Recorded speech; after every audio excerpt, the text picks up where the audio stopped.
Principles for Success, an ultra mini-series adventure in 30 minutes and in 8 episodes. Episode 5, Everything is a Machine. Sometimes things happen that are hard to understand. Life often feels so difficult and complicated. It's too much to take in all at once. My deep pain led me to reflect deeply on my circumstances. It also led me to reflect on nature because it provides a guide for what's true. So I thought a lot about how things work, which helped to put me and my own circumstances in perspective. I saw that at the Big Bang, all the laws and forces of the universe were created and propelled forward, interacting with each other as a perpetual motion machine, in which all the bits and pieces coalesce into machines that work for a while, fall apart, and then coalesce into new machines. This goes on into eternity. I saw that everything is a machine. The structure and evolution of galaxies, the formation of our own solar system, the makeup of Earth's geography and ecosystems, our economies and markets, and each of us. We individually are machines made up of different machines.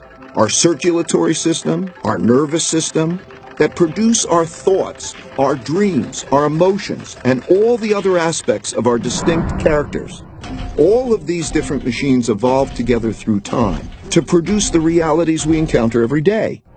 And I realized that I was just one tiny bit in 1 nanosecond deciding what I should do.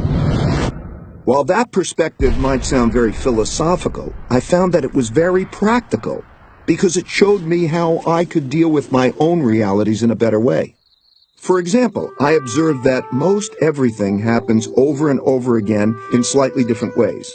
Some in obvious short-term cycles that are easy to recognize, so we know how to deal with them, like the 24-hour day. Some so infrequently that they haven't occurred in our lifetimes, and we're shocked when they do, like the once-in-a-100-year storm. And some we know exist, but are encountering for the first time, like the birth of our first child.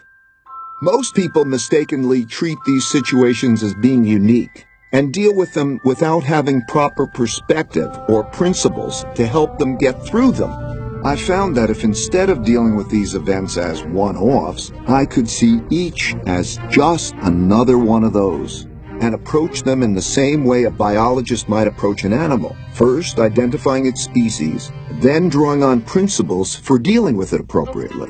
Because I could see these events transpire in pretty much the same ways over and over, I could more clearly see the cause-effect relationships that governed their behaviors, which allowed me to develop better principles that I could express in both words and algorithms. I learned that while most everyone expects the future to be a slightly modified version of the present, it is typically very different. That's because people are biased by recent history and overlook events that haven't happened in a long time, perhaps not even in their lifetime, but they will happen again.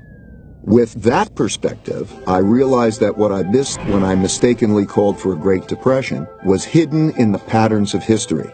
And I could use my newfound knowledge of these patterns to make better decisions in the future. And when I thought about my challenge, balancing risk and reward, I realized that risk and reward naturally go together.